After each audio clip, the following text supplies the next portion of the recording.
इसी क्रम में हमारे नेक्स्ट वैद्य आएंगे, वैद्य MP लाल जी। ये बोकारो सेंटर पर हैं, वैद्य MP लाल। स्वामी जी के चरणों में कोटि कोटि प्रणाम। मैं वैद्य महेश प्रसाद लाल, चास बोकारो झारखंड से आया हूं। मेरे पास एक केस आया, दीपेश कुमार 12 वर्ष का लड़का था जिसको गोचर बीमारी हो गई थी। इस गोचर बीमारी के बारे में बता दूं कि इसमें बेटा ग्लूकोसाइड एंजाइम्स की कमी हो जाती है, प्लेटलेट कम हो जाता है, लीवर डिजीज हो जाते हैं और विटामिन डी की कमी होती है।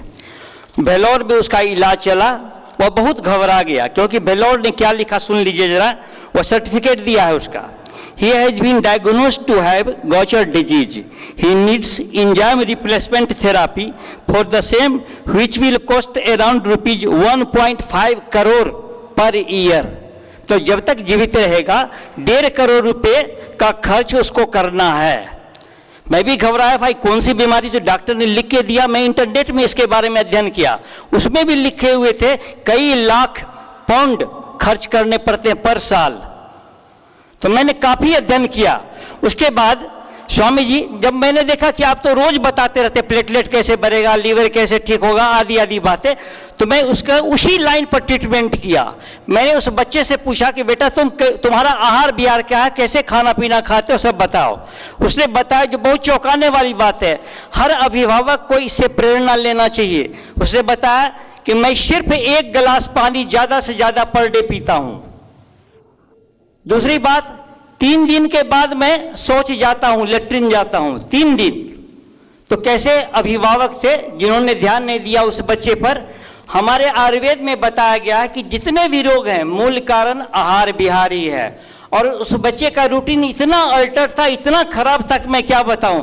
मैंने पहले तो गार्जियन की काउंसलिंग की, फिर उस बच्चे की काउंसलिंग की। मैंने कहा बेटा पानी खूब पिया करो, कम से कम 8-10 गिलास। तुम्हारे पिताजी के पास उतने पैसे नहीं है, 1.5 करोड़ रुपए कहां से लाएंगे। इन्होंने अपने कंपनी से बात की, कंपनी ने इनकार कर दिया, मैं उतना पैसा नहीं दे सकता।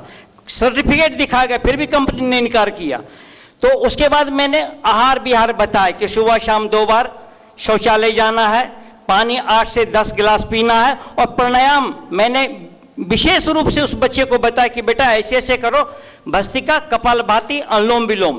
फिर उसने करना शुरू किया। मैंने दवाई के रूप में उसको एलोवेरा, गिलोय घनबटी, तुलसी घनबटी, लिव D38 सिरप, अरविंदाशव, चूंकि विटामिन डी और कैल्शियम की कमी थी, अरविंदाशव, अजवाइन पाचक, गेहूं के ज्वारे, पपीता के पत्ते का रस, गोदन आदि का प्रयोग करवाया।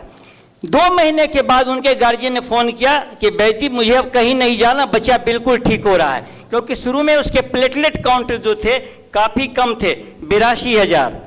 उन्होंने कहा कि अब काउंट बढ़ना शुरू हो गया, 97,000, फिर 1,51,000। इस तरह धीरे धीरे वह बच्चा बिल्कुल ठीक हो। अब तो कहेगा ही नहीं कोई कि वही बच्चा है, इसलिए मुझे अब कहीं नहीं जाना, बच्चा बिल्कुल ठीक है। सारा डॉक्यूमेंट्स में बेलोर का भी और अपना भी सब इसमें लेते आया हूं स्वामी जी। क्या गोचर? हाँ जी, गोचर डिजीज इस बीमारी का नाम है। बहुत बिरले यह डिजीज मिलता है, मुझे तो पता भी नहीं था। मैंने बाद में इसका अध्ययन किया, उनके सारे पेपर पर फिर उस बच्चे को नई नई बीमारी में बोलता रहा तो अननोन डिजीज। गोचर भूमि तो सुनी थी हमने जहां गाय चरती थी। अब ये नई नई बीमारियां पैदा हो जाती हैं। आप लोग सिम्टम्स को देखें और वो सिम्टम्स कैसे दूर हो। वो सिम्टम्स जिस कारण से हैं उन कारणों का निवारण किया है। एक तो सिम्टम्स को ऊपर से हील करना, कंट्रोल करना, एक सिम्टम्स जिस कारण से हैं तो उस सिस्टम को ठीक करना। तो हमारे वैद्य जी ने ऐसी बिरली बीमारी को ठीक किया है। बहुत बहुत आशीर्वाद है वैद्य जी को। वीरेंद्र कुमार महतो, गोल ब्लैडर में इनका पॉलिप था, परेशान थे, पेट में एसिडिटी भी था, जलन काफी हो रहा था। तो लगभग 4 महीने के इलाज के बाद इनके भी पॉलिप खत्म हो गए। इलाज के रूप में मैंने इनको काचनार गुगुल, वृद्धिवादिका, चूंकि पेट में जलन होता तो अभिपत्ति कर चूर्ण, शंख कपर्दक, कामदुधारस, शिला सिंदूर, गिलोचर, ताम्रबश और अजवाइन पाचक का प्रयोग कराया। अंकुरित अनाज मैंने कहा, इनका भी मैंने रूटीन आहार विहार बताया, फिर ये बिल्कुल पॉलिप खत्म हो गया इनके। और तीसरे केस जो है फाइब्राइड को बहुत सारे केस मेरे ठीक हुए, लेकिन इसमें पूनम देवी, चास भोजपुर कॉलोनी की, इनके फाइब्रॉइड ये लगभग 7 महीने लगे ठीक होने में। इनके इलाज में मैंने प्रयोग किया कांजरार गुग्गुल, स्त्री रसायन, शिरा सिंदूर, गिलोयशत, स्फटिक भस्म, कहरवा, विधिवादिकावटी, प्रवाल पिष्टी, शहद।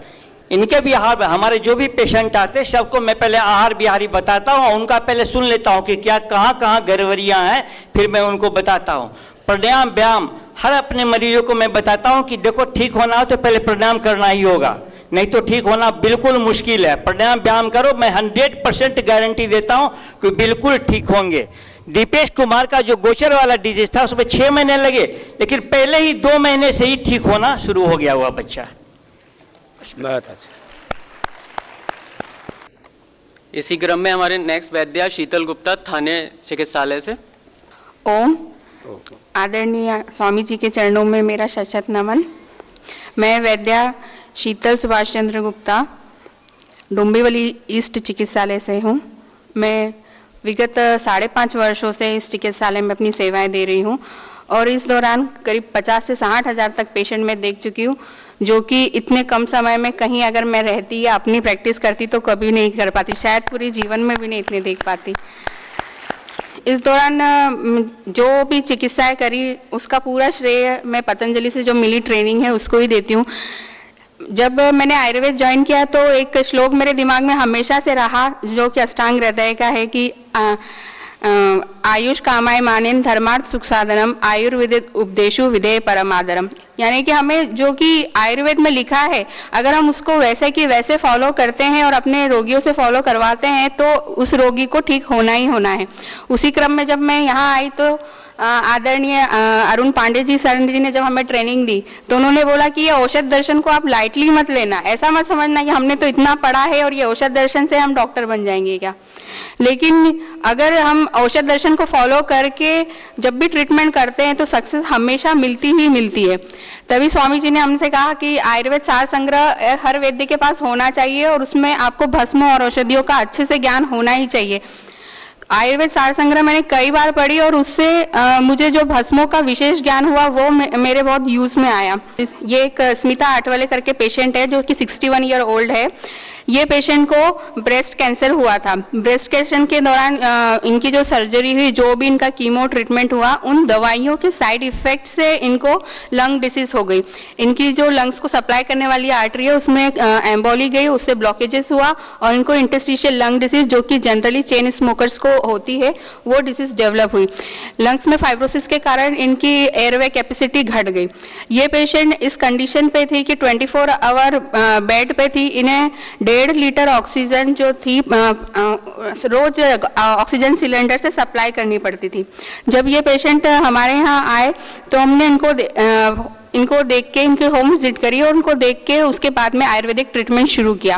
क्योंकि ये एक एयरवे डिसीज थी तो और 24 आवर पेशेंट ऑक्सीजन पे था तो इनको जो ट्रीटमेंट दिया गया उसमें मैंने इनको अर्जुन, श्वासारिक्वात और कुछ कार्डियोटॉनिक्स जैसे कि हृदय अमृतवटी ये सब भी दिया। इससे ये पेशेंट का जो है 1 महीने में ये पेशेंट का ये हालत हुआ कि जो 24 आवर ऑक्सीजन पे था, 1 मिनट भी ऑक्सीजन के बिना नहीं रह सकता था। ये पेशेंट अपने दिनचर्या के कार्य थोड़े बहुत करने लगे कि स्नान कर सकते, खाना खा सकते, मतलब पूरे दिन में कम से कम ये 1 से 2 घंटे बिना ऑक्सीजन के सर्वाइव कर रही थी।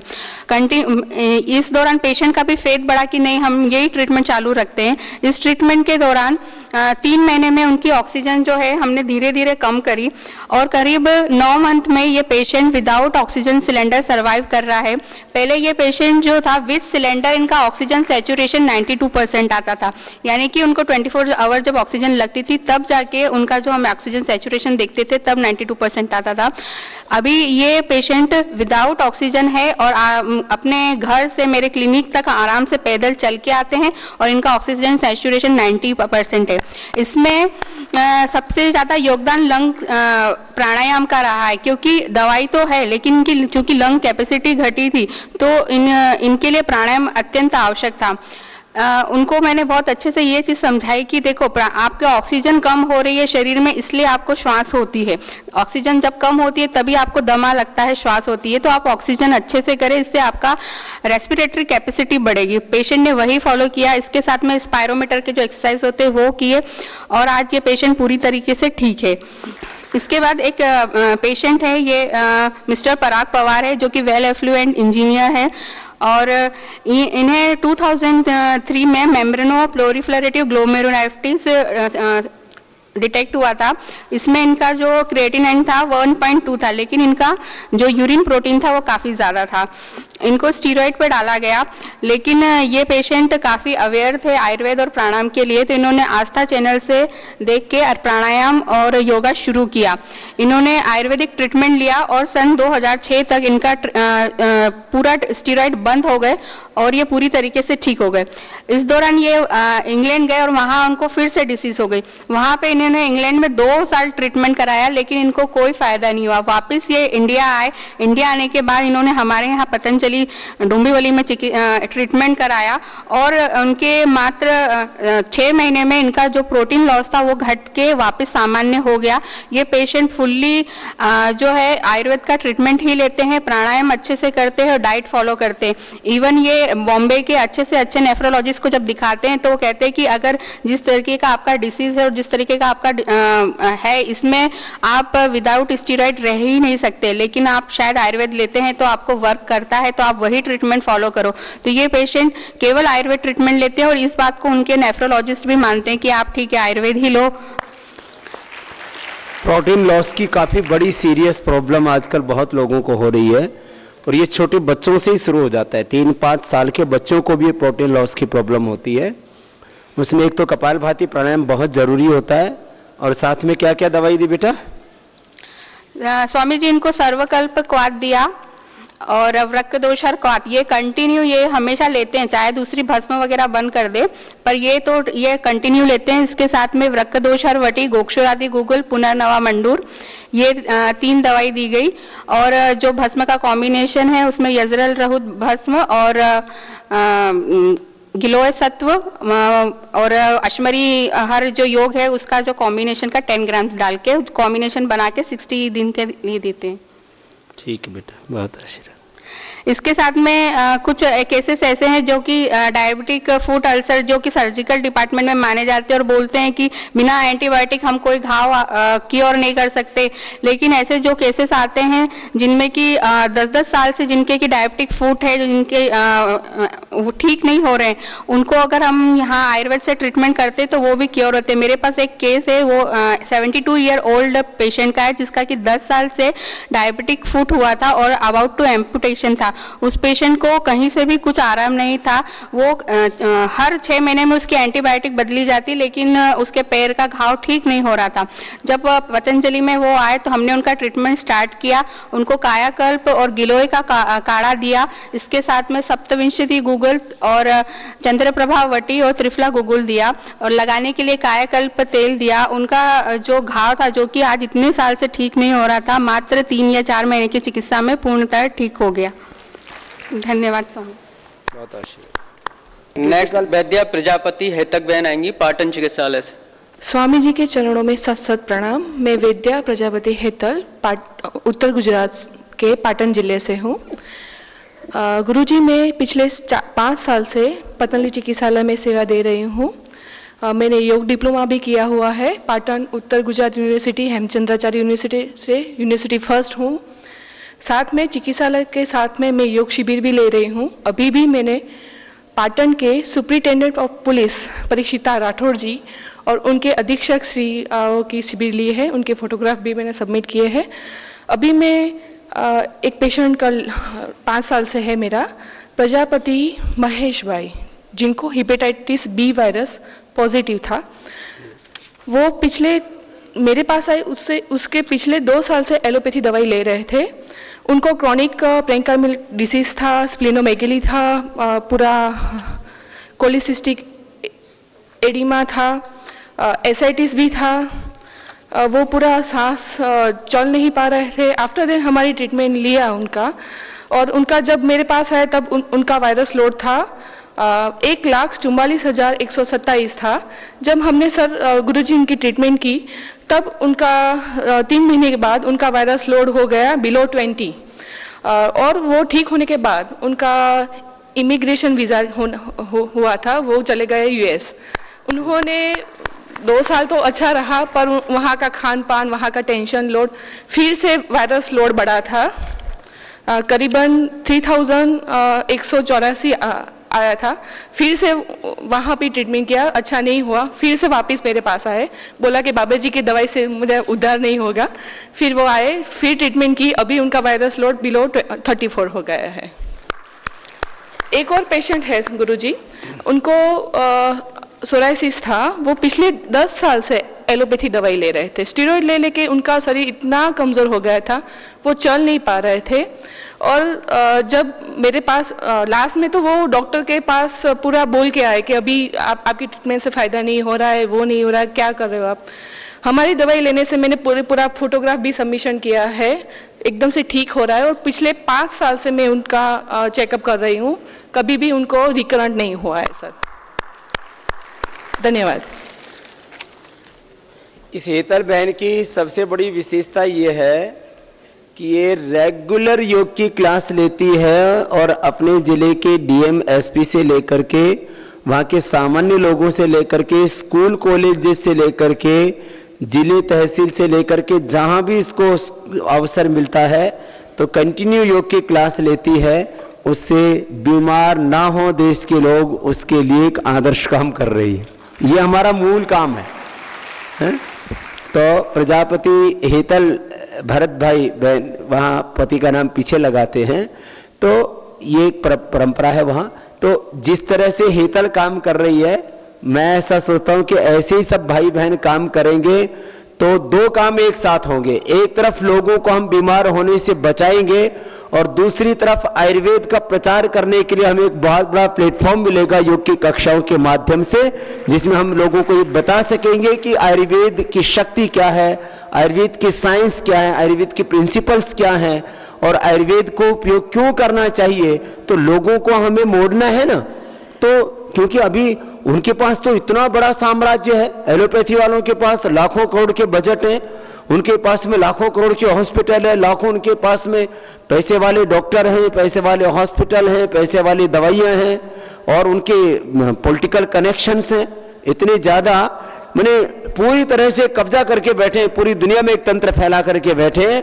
तो ये आदर्श के रूप में जो मैं आपसे बात कर रहा था कि आप भी योग कीजिए और औरों को कराइए। बहन हेतल का एक बार सबकी ओर से बहुत बहुत अभिनंदन, और खुद भी अच्छे रहिए। देखो कितना उत्साह वाली है। अभी बेटी कहां है? तो 9 मंथ की प्रेगनेंसी थी, उस दौरान भी क्लासेस लेती थी। आप सोचिए कितना उत्साह। तो आप में उत्साह रहना चाहिए, और तब भी सेवा करती थी चिकित्सालय में। ये तो हेतल ने जो है ऐसे ही कर दिया, जैसे पहले माताएं बहनें जो है प्रेगनेंसी के दौरान घर परिवार खेत का काम करती थी, और आजकल वाली 9 महीने तो बेड रेस्ट। हमारे वहां एक बाबा जी थे, उनका नाम खेतानाथ। मैंने कहा खेतानाथ कैसे? बोले खेत में पैदा हो गया, और एक भी एलोपैथी दवाई नहीं खाई। 9 महीने तक प्रेगनेंसी के दौरान भी काम करती रही। तो काम करने से बच्चा भी स्वस्थ पैदा होता है, और जो आलस्य में पड़ी रहती है उनके बच्चे भी फिर एकदम निकम्मे पैदा होते हैं, क्योंकि मां भी पड़ी हुई है तो बच्चे भी ऐसे पड़े पड़े पैदा हुए। तो आलस्य का संस्कार आ गया, तो अकर्मण्यता कोख से ही। और गुड़िया का क्या नाम है? हितांशी। अब वो हितांशी जीवन में प्रमादी हो ही नहीं सकती, क्योंकि उसने जन्म से ही जो है पुरुषार्थ का पाठ पढ़ा है मां से। बहुत आशीर्वाद। नेक्स्ट वैद्य आ रही हैं वैशाली सोलंकी, बड़ौदरा चिकित्सालय से। स्वामी जी ओम। मैं वैद्य वैशाली दिनेश चंद्र सोलंकी, पतंजलि बड़ौदा से, और पतंजलि चिकित्सालय में मैं 7 साल से जुड़ी हुई। मैं बड़ौदा सेंटर में सेवा दे रही हूँ। और स्वामी जी, मेरे एक पेशेंट है जो 70 इयर्स ओल्ड है, जो दिलीप भाई व्यास करके है, और हैंडीकैप पेशेंट है।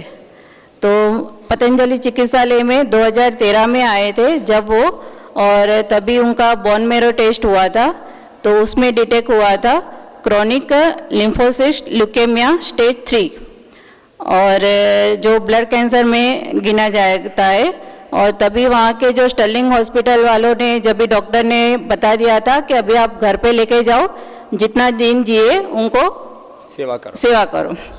और तभी जो व्हील चेयर में लेके उनके जो सगे वाले थे, जब वो लेके आए, और तभी उन्होंने बताया कि मैडम अभी हमें तो पतंजलि का ही उम्मीद है, अभी यहाँ से ही हम जो करेंगे यहाँ से ही अभी करेंगे, और योगा प्राणायाम भी वो हर रोज करते हैं। तभी का उनका जो सीबीसी रिपोर्ट था 14 मई 2013 में, तभी उनका हीमोग्लोबिन 9.2 था, WBC 5 लाख था, 5 लाख, तभी 89,490 था, और प्लेटलेट काउंट था 1,75,000। तभी जो शुरुआत से उनका चिकित्सा शुरू हुआ है, उसके बाद उन्होंने रिपोर्ट करवाया 14 मई को, तभी उनका WBC हुआ 3 लाख, और उसके बाद अभी उनका जो 2014 में अप्रैल में रिपोर्ट करवाया, तभी उनका हीमोग्लोबिन 10 हुआ, प्लेटलेट 3 लाख हुआ, और WBC उनका 1 लाख हुआ। उसके बाद अभी जो नवंबर का रिपोर्ट है लास्ट, उनका 25 नवंबर का है, उसमें हीमोग्लोबिन जो है वो 10.5 है, और WBC अभी उनका 90,000 है, और प्लेटलेट भी उनका 2.50 लाख है। अभी ट्रीटमेंट चल रही है उनकी, दवाइयाँ अच्छे से ले रहे, योगा प्राणायाम कर रहे। जब भी आप बड़ौदा शिविर में आए थे, तभी वो आने वाले थे कि स्वामी जी को मैं प्रणाम करने के लिए जाना है, लेकिन वहाँ पे वो व्हीलचेयर लेके सब घूमना उनको आसान नहीं था, इसके लिए उन्होंने ये रिपोर्ट लेके यहाँ पे आपके चरणों में भेजा है। ओम सर। इसी क्रम में हमारे वैद्य उमेश शुक्ला जी उज्जैन चिकित्सालय से। परम पूज्य स्वामी जी को सत सत प्रणाम। परम पूज्य स्वामी जी, मैं रिपोर्ट्स बहुत लाया था। मैं पतंजलि चिकित्सालय उज्जैन में पिछले 7 सालों से कार्य कर रहा हूं, एक ही सेंटर पर, और अभी तक मैंने 1,15,000 मरीज देखे हैं, और उन 1,15,000 मरीजों में हजारों लोग ठीक हुए। समय समय पर पतंजलि योगपीठ हरिद्वार में उनके डॉक्यूमेंट मैं भेजता रहा हूं। स्वामी जी, मैं प्रमुख रूप से 3 बातें कहना चाह रहा हूं। एक मरीज के संबंध में, एक मेरे मरीज थे मिस्टर राहुल जी उज्जैन के, उनकी उम्र 30 वर्ष थी। 30 वर्ष की उम्र में जब 25 साल के तब उनकी शादी हुई, और जब 30 साल तक उन्हें बच्चे नहीं हुए तो वो मेरे पास आए। मैंने उनकी और उनकी वाइफ की कुछ जांच कराई। वाइफ की रिपोर्ट सारी नॉर्मल थी। उनको ओलिगोस्पर्मिया का प्रॉब्लम था। जब मेरे पास आए तब उनका स्पर्म काउंट 15 मिलियन था, जो कि नॉर्मल 60 मिलियन होता है। और पतंजलि योगपीठ हरिद्वार के तत्वाधान में जो भी चिकित्सा प्रणाली हमें बताई गई और जो औषधियां हमें दी गई, जैसे बसंत कुसुमाकर, त्रिवंग, अश्वगंधा चूर्ण, श्वेत मूसली, मकरध्वज, प्रवाल पिष्टी, इनको एक पुड़िया में 40 पुड़िया 20 दिन के लिए, जिसमें अश्वगंधा, श्वेत मूसली 50-50 ग्राम, साथ में यमुना मैथवटी और शिलाजीत कैप्सूल, साथ में कपाल भाती अनुलोम विलोम 15 मिनट। ऐसा कराने पर सिर्फ 2 महीनों में उसका स्पर्म काउंट 60 मिलियन मेरे पास रिपोर्ट आई। वो रिपोर्ट मैंने दोबारा फिर से एक पैथोलॉजी में कराई कि मैं देखूं सही है कि नहीं, जो कि उज्जैन की सबसे अच्छी पैथोलॉजी थी, नागर पैथोलॉजी। जब देखा उसमें भी 60 मिलियन था। आज वो मरीज, अभी चूंकि ये लास्ट का मरीज था, अब मैं उसको आगे का फॉलोअप ले रहा हूं मरीज का, आगे मैं अवगत कराऊंगा। परंतु स्वामी जी, एक दूसरी बात मैं और कहना चाह रहा था कि मैं 2011 में आपके यहाँ पर आया हुआ था। जब मीटिंग में मैंने बताया था मुझे एक पुत्र रत्न की प्राप्ति हुई है, और मैंने उसका नाम भी ओम रखा है। आज वो 4 साल का हो गया। मैंने उस समय आपको एक बात कही थी कि गर्भावस्था के समय में भी मैंने माँ पे जो आयुर्वेदिक जो दृष्टिकोण है उनको अपनाया था। आयुर्वेदिक पद्धति के माध्यम से उनका मैंने रहन सहन, आचार विहार और विचार जितना भी होता है सब किया। बच्चा के 6 महीने के बाद से मैंने उसको गिलोय, थोड़ा बहुत आंवला, सीतोपलादी, त्रिकटु, शंखपुष्पी ऐसी चीजें मैं उसको समय समय पर सीजन के हिसाब से देता रहा। परम पूज्य स्वामी जी 4 साल हो गया, मेरे बच्चे ने एंटीबायोटिक का स्वाद नहीं चखा है। वो बात की बात है कि कभी कफ कोल्ड हो जाए, कभी कुछ खाने में आ जाए तो उसको थोड़ा सर्दी खांसी हो जाए, लेकिन अभी तक मैं जो मेरा एलोपैथिक हमारे डॉक्टर राठी हैं उनको दिखाता हूं, कहते भी हैं कि भैया आप तो बाबा रामदेव जी के शिष्य हो, इनको कहां से कुछ हो।